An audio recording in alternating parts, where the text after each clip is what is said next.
குண்டர்கள் சட்டம் அந்த அந்த அந்த செய்தி ஹைகோர்ட்டு சொல்லியிருக்காங்க, குண்டர்கள் சட்டத்தை தனிநபர் மீது போடாதீங்கன்னு இருக்காங்க இன்னைக்கு. ஏன்னா நான் மானத்தை வாங்கிட்டாங்களே, குண்டர்கள் சட்டத்தை சுப்ரீம் கோர்ட் வந்து போட்டது தப்புன்னா இன்னொரு குண்டர்கள் சட்டத்தை போடுறான். அவ்வளவு கேவலமான ஒரு போலீஸ் எங்கே சுப்ரீம் கோர்ட் சொல்கிறாங்க. சுப்ரீம் கோர்ட்னா பிரைம் மினிஸ்டரே பயப்படுறாங்க, தமிழ்நாடு போலீஸ் மட்டும் பயப்பட மாட்டேங்கிறாங்க. அது என்ன கொஞ்சம் சொல்கிறது? நான் குண்டர்கள் சட்டத்தை போட்டுக்கிட்டே தான் இருப்போம்.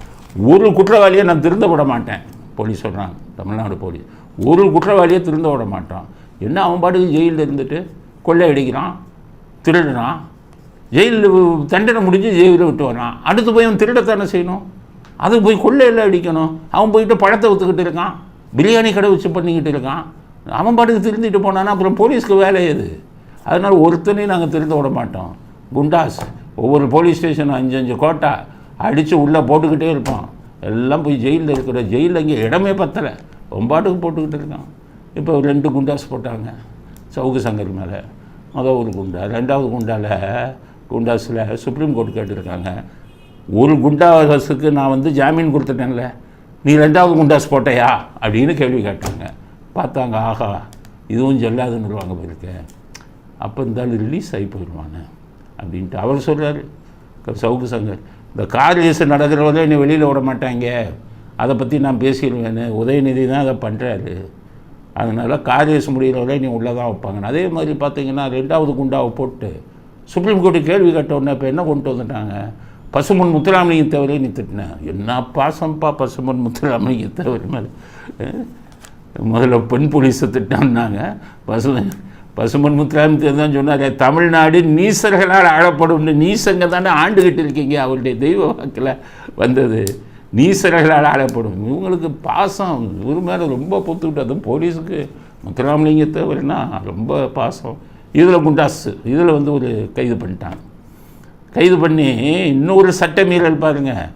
கோயம்புத்தூர் ஜெயிலில் இருந்தால் சவுக்கு சங்கர் உயர் நீதிமன்றம், சென்னை உயர் நீதிமன்றம் சொல்லிச்சு கோயம்புத்தூரில் வைக்காதீங்க, இதில் கொண்டு வாங்க, புழல் இதுக்கு கொண்டு வாங்கன்னு நாங்கள் புழல் ஜெயிலுக்கு கொண்டாந்து வச்சாங்க. இப்போ மறுபடியும் அடுத்த வழக்கு கோயம்புத்தூரில் போட்டாங்க.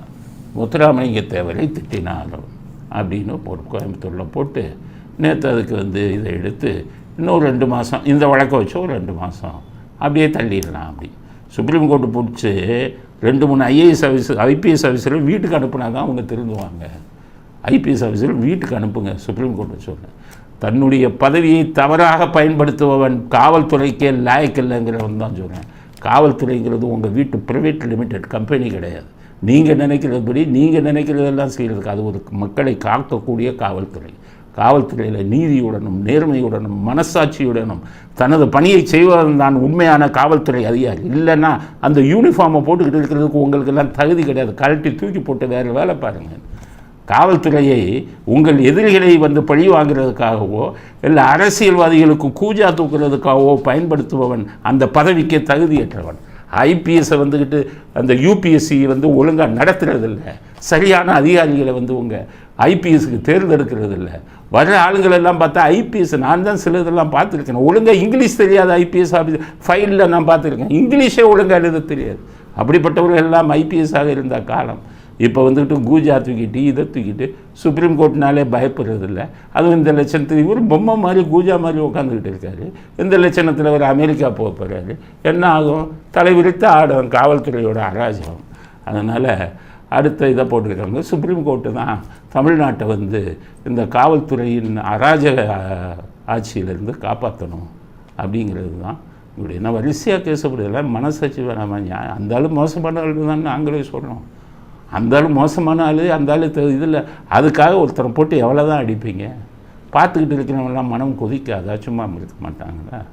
அது மாதிரி இவ்வளோலாம் மனசாட்சி இல்லை. நீங்கள் எல்லாம் அந்த பதவியிலேருந்து எப்படி நல்லது செய்ய போகிறீங்க? ஐபிஎஸ் அதிகாரிகள் சொல்லுங்கள். மனசாட்சி இல்லையே உங்களுக்கு? குற்றவாளியாக தான் பார்க்கணும் நீங்கள். அவனுக்கும் உங்களுக்கும் பகை அதெல்லாம் பார்க்கவே கூடாது. தப்பு செஞ்சான்னு அவனை இது பண்ணுங்கள், தண்டனை கொடுங்க. சட்டத்தின் ஆட்சியை நடத்துங்கள் காவல்துறை அதிகாரிகள். சட்டத்தின் அப்படிப்பட்ட அதிகாரிகளை தான் நாங்கள் பார்த்துருக்கோம். உங்களை மாதிரி அதிகாரிகளை நாங்கள் பார்த்ததே இல்லை. யார் இதுக்கு இந்த லீடிங் ரோல் பண்ணிக்கிட்டு இருக்காங்க அப்படிங்கிறத முதல்ல கண்டுபிடிக்கணும். காவல்துறையை இப்படி தவறாக நடத்தி கொண்டிருக்கும் அந்த அதிகாரி யார்? எனக்கு சங்கர் ஜெய்ஸ்வால் அப்படி பண்ணுவாருங்கிற நம்பிக்கை இல்லை. அவரும் அமைதியானவர். அவர் இந்த மாதிரிலாம் பண்ண மாட்டார். யாரோ ஒருத்தர் உதயநிதி பேச்சை கேட்டுக்கிட்டு இந்த வேலை பண்ணிக்கிட்டு இருக்காங்க. காவல்துறையை தவறாக நடத்தி கொண்டிருக்கிறார்கள் அப்படிங்கிற கருத்தையும் அடுத்த கருத்தாக பதிவு செய்வோம்.